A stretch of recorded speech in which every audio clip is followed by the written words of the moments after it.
Hello everyone, last class में हमने reflection of light के न्यूमेरिकल्स करे थे। आज हम उसके कुछ थ्योरेटिकल क्वेश्चंस करेंगे, कॉन्सेप्चुअल, जो नोट्स में आपकी वर्कशीट में अटैच्ड हैं। एक न्यूमेरिकल शीट है और दूसरी वाली वर्कशीट के कुछ क्वेश्चंस हम लोग आज करेंगे, ठीक है। तो देखिएगा हम कौन सा क्वेश्चन करने जा रहे हैं। सबसे पहले जो हम क्वेश्चन करने जा रहे हैं ये रिफ्लेक्शन ऑफ लाइट की सेकंड वर्कशीट का क्वेश्चन नंबर 1 है।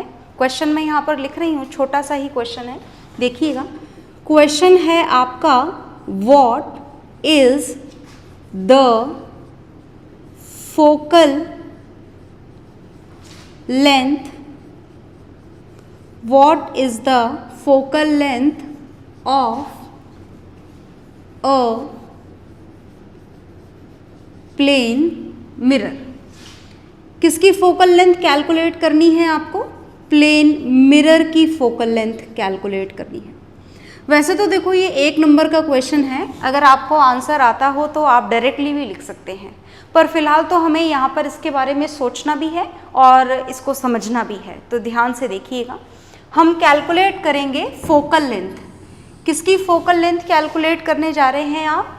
प्लेन मिरर की फोकल लेंथ कैलकुलेट करने जा रहे हैं, कैलकुलेट करेंगे। Is it okay? देखिएगा ध्यान से। उसके लिए हमने सबसे पहले यहाँ पर प्लेन मिरर बना दिया, भूले तो नहीं है ना आप लोग प्लेन मिरर को? ड्रेसिंग टेबल वाला मिरर जो ड्रेसिंग टेबल में लगा हुआ होता है आपके, उस मिरर को हम बोलते हैं plane mirror. Is it okay? तो ये हमने प्लेन मिरर यहाँ पर बनाया है। ये इसके पीछे की सरफेस है जिसे आप सिल्वर कोट, रेड पेंट करते हैं, और ये है इसके आगे की सरफेस, रिफ्लेक्टिंग सरफेस। खैर ये सारी बातें तो हम बहुत बार जान चुके हैं। फिलहाल जो हमारा टारगेट है वो है इस प्लेन मिरर की फोकल लेंथ कैलकुलेट करना। फोकल लेंथ क्या होती है आपको याद होगा? फोकल लेंथ होता है डिस्टेंस। फोकल लेंथ की थोड़ी सी छोटी सी डेफिनेशन मैं यहाँ लिखने जा रही हूँ। Focal length is defined as the distance between pole and principal focus. इस डिस्टेंस को हम क्या बोला करते हैं? इस डिस्टेंस को हम बोला करते हैं फोकल लेंथ। ओके, तो पोल तो हम क्या बोले यहाँ पर, ये पूरा मिरर ही, मिरर से आप फोकस का डिस्टेंस कैलकुलेट कर लें तो वो फोकल लेंथ आपको प्रोवाइड कर देगा। और फोकस लोकेट करने के लिए आपको इस प्लेन मिरर पे क्या फॉल करवाना होगा? Parallel beam of light. इसके लिए, इस क्वेश्चन को समझ पाने के लिए ज़रूरी है कि आपको इन दोनों की डेफिनेशन याद हो। किन दोनों की? फोकल लेंथ की और प्रिंसिपल फोकस की। और अगर याद नहीं है तो पहले आप उन डेफिनेशंस को नोट्स में से लर्न करेंगे और फिर इस वीडियो को देखेंगे। Is it okay? अभी पॉज कर दीजिए, पहले आप उन दोनों डेफिनेशन को लर्न करिए और फिर उसके बाद में इस क्वेश्चन को समझिए, तो ही ये क्वेश्चन आपको समझ में आएगा, राइट? देखिएगा ध्यान से। तो what is the focal length of a plane mirror? Focal length आपको कैलकुलेट करनी है और मैंने बताया कि फोकल लेंथ की डेफिनेशन क्या है? Distance between pole and principal focus. तो हमने बोला कि mid point of the mirror is pole, तो आप चाहें तो यहाँ पर भी मिड पॉइंट मार्क कर दें और ये पोल हो जाएगा। और हमने पोल पर भी एक लाइट रे फॉल करवा दी। और अब आपको क्या लोकेट करना है? अब आपको लोकेट करना है प्रिंसिपल फोकस, और उसको लोकेट करने के लिए आपको इस प्लेन मिरर पर क्या फॉल करवानी होगी? ये जो हम करवा चुके हैं already, a parallel beam of light. और जब पैरेलल बीम ऑफ लाइट आप इस पर फॉल करवाओगे तो क्या होगा? लाइट का रिफ्लेक्शन। और ये देखो सारी की सारी रेज कैसे फॉल हो रही है प्लेन मिरर पर? नॉर्मली फॉल हो रही है। नॉर्मली का मतलब in the direction of normal. Is it okay? जिसके लिए एंगल ऑफ इंसिडेंस की वैल्यू कितनी होती है? 0 degree. And according to the second law of reflection, angle of reflection की वैल्यू भी कितनी हो जाएगी? वो भी 0 डिग्री हो जाएगी। बात समझ में आई? ठीक है। तो इसका मतलब कि ये लाइट रे जो parallel beam of light plane mirror पर फॉल हो रही है, it will be reflected back along the same path. ये कैसे कि कैसे लौट आएगी? बिल्कुल exactly along the same route, है ना? ऐसे के ऐसे ही लौट आएगी। Is it okay? मतलब आपको रिफ्लेक्शन के बाद में भी क्या मिलेगी? After reflection again you will get a parallel beam of light. दोबारा से क्या मिल जाएगी? Parallel beam of light. Is it okay? अब ये पैरेलल बीम ऑफ लाइट जहां जाकर मिले वहां पर आपको क्या लोकेट करना होगा, वहां पर आपको लोकेट करना होगा प्रिंसिपल फोकस, वो ही होगा आपका प्रिंसिपल फोकस। तो भाई ये तो पैरेलल बीम ऑफ लाइट है, कहीं जाकर मिलेगी क्या? देखो हम पहले ही पढ़ चुके हैं कि अगर पैरेलल बीम ऑफ लाइट है तो वो कहाँ जाकर मिलती है, एट इन्फिनिटी। कहाँ पर मिलती है, इन्फिनिटी पर। मतलब ये पैरेलल बीम ऑफ लाइट कहाँ जाकर मिलेगी, इन्फिनिटी पर। मतलब प्रिंसिपल फोकस प्लेन मिरर का कहाँ पर लोकेट होगा, प्रिंसिपल फोकस लोकेट होगा इन्फिनिटी पर। Is it okay? फोकस कहाँ पर है इसका, प्लेन मिरर का, इन्फिनिटी पर इन्होंने हमसे ये नहीं पूछा कि where is the principal focus of plane mirror, इन्होंने हमसे पूछा है what is the focal length of a plane mirror. तो अगर प्रिंसिपल फोकस इन्फिनिटी पर है मानिए कहीं, और पोल तो ये रहा, तो इन दोनों के बीच का डिस्टेंस, इन दोनों के बीच के डिस्टेंस को हम क्या बोलते हैं, इन दोनों के बीच के डिस्टेंस को हम बोलते हैं focal length. Is it okay? तो फोकल लेंथ कितनी हो जाएगी यहाँ पर, फोकल लेंथ हो जाएगी इनफाइनाइट। कितनी हो जाएगी focal length, infinite. Is it okay? और देखो इनफाइनाइट को लिखने के लिए हमारी मैथ्स में, फिजिक्स में एक सिंबल भी होता है, और वो सिंबल मैं यहाँ पर बनाने जा रही हूँ। तो ये होता है सिंबल। Is it okay? जो आपका 8 है इसको आप हॉरिजॉन्टली बना देंगे तो that will represent this infinite. Is it okay? तो आपको तो बस एक लाइन में आंसर लिखना है, the focal length of a plane mirror is infinite. ये सब इतना लंबा चौड़ा एक्सप्लेन नहीं करना है। Is it okay? एक नंबर का क्वेश्चन होता है ये, एक लाइन में आंसर लिख देना है, focal length of a plane mirror is infinite. Right? Okay? फिर भी समझने के लिए मैंने आपको सब कुछ समझा दिया है, आप इसे देख लें, अपने लिए इसे ड्रॉ करके रखें। एग्जाम में क्या लिखना है वो मैं आपको बता चुकी हूँ, तो नोट डाउन ज़रूर करिएगा इस फिगर को भी, इन सारी चीज़ों को भी, और लास्ट में एक लाइन लिख दीजिएगा that it's focal length is infinite. Okay? तो दिस इज क्वेश्चन नंबर 1 जो हमने करा है यहाँ पर आपकी वर्कशीट का। रफ कर रही हूँ अब मैं। नेक्स्ट क्वेश्चन करेंगे हम, देखिएगा जो नेक्स्ट क्वेश्चन हम करेंगे वो भी आपकी वर्कशीट का ही है, और ये कौन सा क्वेश्चन है मैं भी आपको देखकर बताती हूँ। This is question number 13th question हम करने जा रहे हैं। अब ध्यान से देखिएगा, और इस 13th क्वेश्चन में आपको क्या करना है, 13th क्वेश्चन में आपको करना है magnification find out. What is the magnification, what is the magnification of plane mirror. किसका मैग्निफिकेशन आपको फाइंड आउट करना है, आपको मैग्निफिकेशन फाइंड आउट करना है प्लेन मिरर का। सब प्लेन मिरर के लिए कैलकुलेशन कर रहे हैं आज हम, तो हमको प्लेन मिरर का मैग्निफिकेशन फाइंड आउट करना है। राइट? ओके? तो हम स्टार्ट करने जा रहे हैं, ध्यान से देखिएगा कैसे कैलकुलेट करेंगे magnification. Magnification is denoted by the symbol small m, ये लिख दिया हमने symbol, and it is defined as the ratio of height of image, defined as the ratio of height of image to the height of object. आई बात समझ में? ठीक है? सिंबॉलिकली भी लिख लेते हैं। सिंबॉलिकली इसका फॉर्मूला होता है h'/h। Is it okay?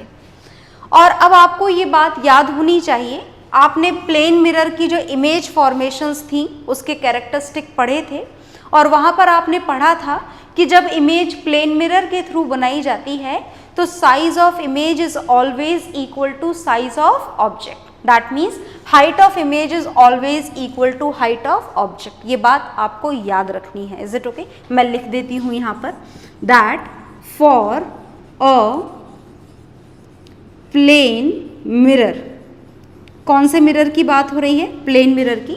For a plane mirror height of image is always equal to height of object, that is h dash is always equal to h. Okay, now magnification is equal to h dash और h दोनों बराबर हैं, h dash upon h ये दोनों ही बराबर हैं, तो दोनों ही कैंसिल हो जाएंगे, और कैंसिल हो जाएंगे तो मैग्निफिकेशन जो आपको मिलेगा प्लेन मिरर का वो कैसा मिलेगा, +1।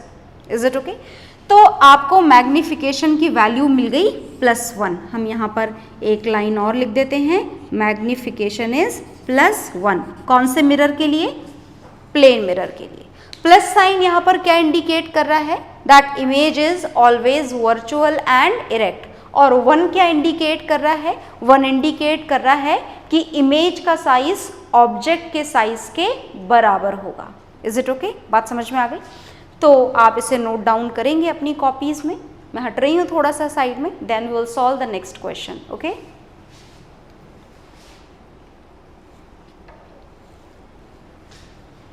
आई होप आपने नोट डाउन कर लिया होगा। अब नेक्स्ट क्वेश्चन हम करने जा रहे हैं, इसी सेम वर्कशीट का हम क्वेश्चन करेंगे, and this is question number 16। बहुत ही बढ़िया कॉन्सेप्चुअल क्वेश्चन है ये, ध्यान से देखिएगा। मैं लिख रही हूँ इसमें से देख करके, आप चाहें तो लिखें और चाहें तो डायरेक्टली सॉल्व करें।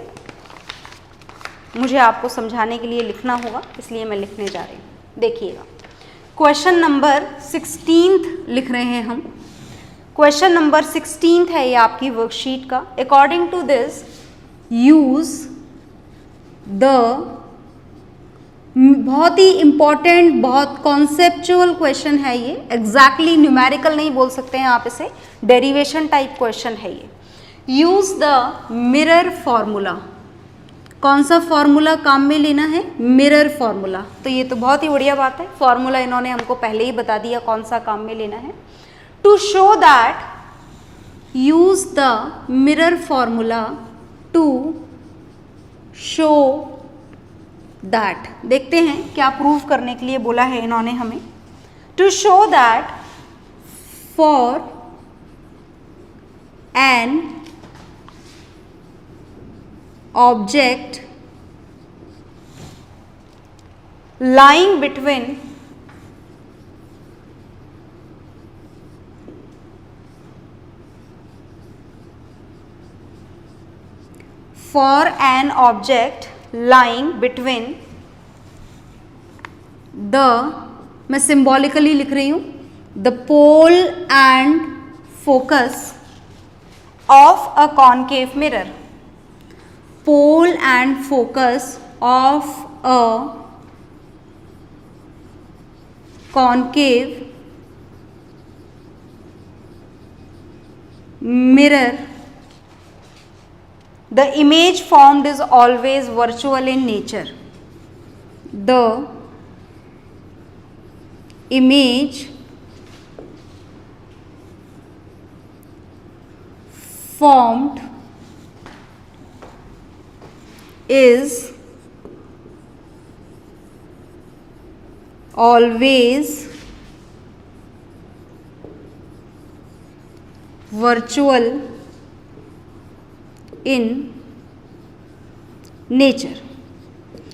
ठीक है भाई, तो इस क्वेश्चन को हमको सॉल्व करना है, करते हैं हम सॉल्व। देखिएगा ध्यान से, इन्होंने क्या बोला है पहले तो समझने की कोशिश करते हैं। क्वेश्चन डिफरेंट है, it is not exactly numerical. Use the mirror formula. कौन सा फॉर्मूला काम में लेना है? Mirror formula. आगे पढ़ते हैं और क्या क्या काम की बातें बताइए। To show that for an object lying between pole and focus. Object को कहाँ पर रखा गया है? पोल और फोकस के बीच में। कौन से मिरर के लिए बोली गई है ये बात? Of a concave mirror. ठीक है, ऑब्जेक्ट कहाँ पर रखा गया है? पोल और फोकस के बीच में। कौन से मिरर के लिए? कॉनकेव मिरर के लिए। क्या प्रूव करना है? देखिएगा ध्यान से। The image formed is always virtual in nature. इन्होंने बोला है कि प्रूव करो कि image formed is always virtual in nature. और कैसे प्रूव करो? रे डायग्राम बना के नहीं, मिरर फॉर्मूले के थ्रू प्रूव करो। तो देखो, आप कॉनकेव मिरर की इमेज फॉर्मेशन पढ़ चुके हैं और ये बात आप बहुत अच्छे से जानते हैं कि इमेज तो वर्चुअल एंड इरेक्ट ही बनेगी, है ना। पर हमें इसे न्यूमेरिकली प्रूव करना है, छोटे से डेरिवेशन टाइप इस क्वेश्चन को हमको सॉल्व करना है, and then it will be proved. पर कैसे प्रूव होगा? इमेज का नेचर वर्चुअल है, इस बात को कैसे प्रूव किया जा सकता है? इस बात को प्रूव करने का एक ही तरीका है कि किसी भी तरीके से ये v, समझ गए ना, v इमेज डिस्टेंस, अगर आपके इस इमेज डिस्टेंस का साइन किसी भी तरीके से पॉजिटिव आ जाए तो ये अपने आप में इस बात का प्रूव है कि जो इमेज बन रही है वो कैसी बन रही है, वर्चुअल एंड इरेक्ट। बात समझ में आई? तो अब ये क्वेश्चन है कि ये कैसे हम प्रूव करें कि v यहाँ पर पॉजिटिव है। तो देखिएगा हम कैसे प्रूव करते हैं। यहाँ पर ये बात बहुत इंपॉर्टेंट है कि जो ऑब्जेक्ट है वो कहाँ रखा गया है। तो ऑब्जेक्ट कहाँ पर रखा गया है? ऑब्जेक्ट रखा गया है बिटवीन पोल एंड फोकस। आपको ज़्यादा अच्छे से समझ में आए इसके लिए मैं रे डायग्राम बना रही हूँ, है ना। रे डायग्राम आपको एग्जाम में बनाने की ज़रूरत नहीं है, ये सिर्फ आपको समझाने के लिए बनाया जा रहा है। ये कॉनकेव मिरर मैंने बना दिया यहाँ पर, और ये बना दी प्रिंसिपल एक्सिस, ये है पोल, ये है फोकस, ये है centre of curvature. Is it okay? Object कहाँ रखा है आपने? Between pole and focus. Is it okay? ये पोल और ये फोकस, ये हमारा ऑब्जेक्ट है ना, ए बी। ये है O फॉर ऑब्जेक्ट, भूल मत जाना इसको, इमेज मत समझ लेना, ये ऑब्जेक्ट है। Is it okay? ठीक है। तो पोल और ऑब्जेक्ट के डिस्टेंस को क्या बोलते हैं हम? U। याद है ना आपको, ऑब्जेक्ट डिस्टेंस। और पोल और फोकस के बीच के डिस्टेंस को क्या बोला जाता है? Focal length. देखो मैं थोड़ा आगे ले गई हूँ लाइन को, क्योंकि डिस्टेंस का मेजरमेंट आपको कहाँ से करना होता है? पोल से करना होता है। Is it okay? ठीक। तो U भी आपको दिखाई दे रहा है और F भी दिखाई दे रहा है। क्या इन दोनों को देखते हुए, देखिएगा बोर्ड पर, क्या मैं ये लिख सकती हूँ कि U is less than F? क्या इसकी न्यूमेरिकल वैल्यू इस फोकल लेंथ से कम होगी? बिल्कुल, डेफिनेटली कम होगी। दिख रहा है हमको, ये वाला डिस्टेंस छोटा है और ये वाला बड़ा है। Is it okay? तो वही हमने सिंबॉलिकली लिख दिया है that U is less than F। अब और ध्यान से देखना नेक्स्ट स्टेप। इस स्टेप से जो हमको नेक्स्ट स्टेप मिलने जा रही है वही हमारे सॉल्यूशन का इंपॉर्टेंट पॉइंट है। ओके, क्या है next point? If U is less than F then 1/U। अगर हम रेसिप्रोकल कर दें तो साइन बदल जाते हैं। 1/U will be greater than 1/F।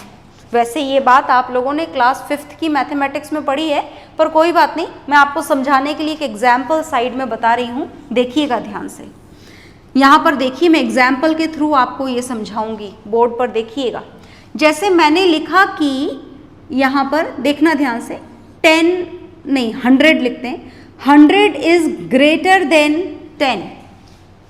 पता है सारे बच्चों को ये बात? बिल्कुल डेफिनेटली, 100 बड़ा होता है, 10 छोटा होता है नंबर, है ना।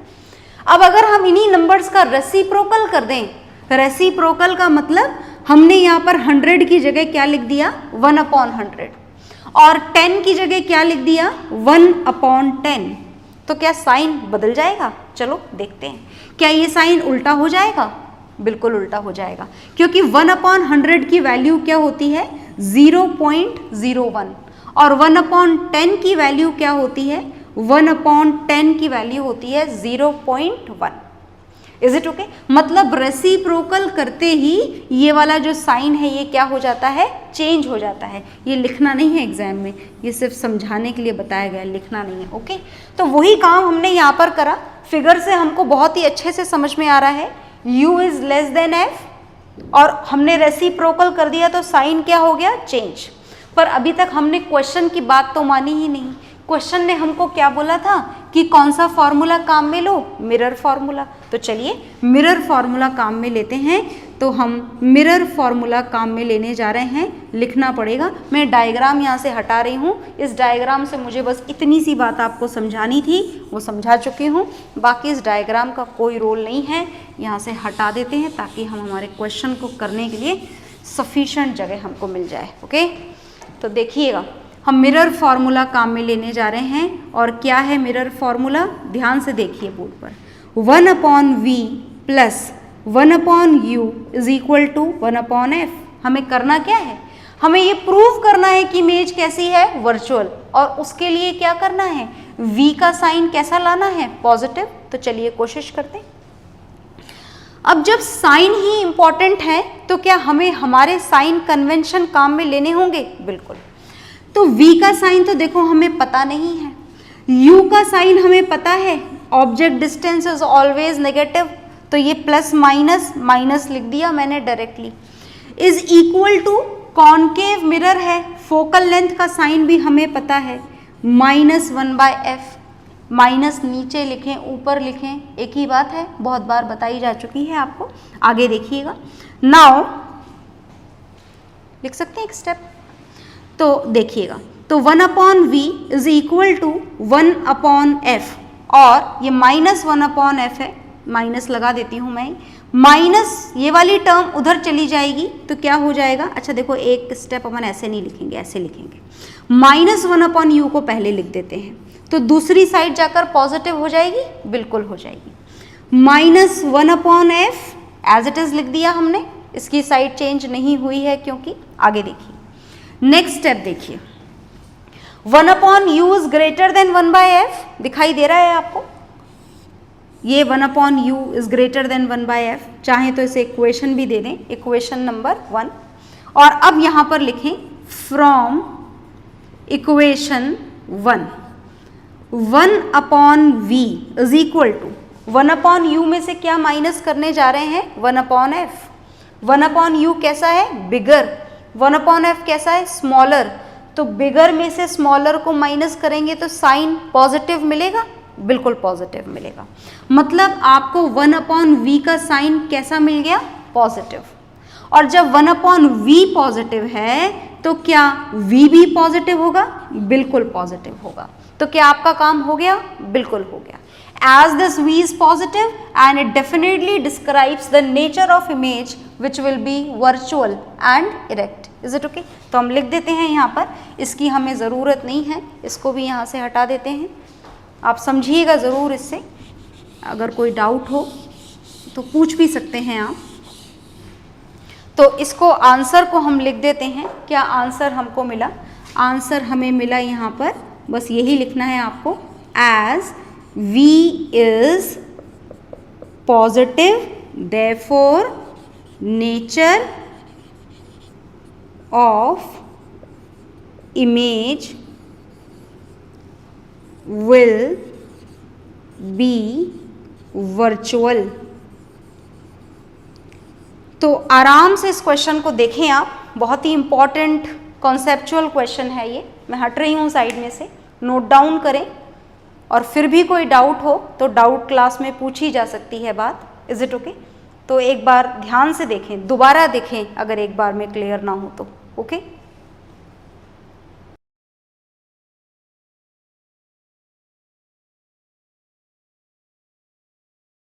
ओके तो रिफ्लेक्शन ऑफ लाइट के जितने क्वेश्चन मुझे आपको बताने थे मैं बता चुकी हूँ, बाकी वर्कशीट आपको सॉल्व करनी है, डाउट क्लास में पूछने हैं आपको। Is it okay? Next class से हम लाइट चैप्टर का सेकेंड फिनोमिना स्टार्ट करेंगे, which is refraction of light. Okay, so bye everyone.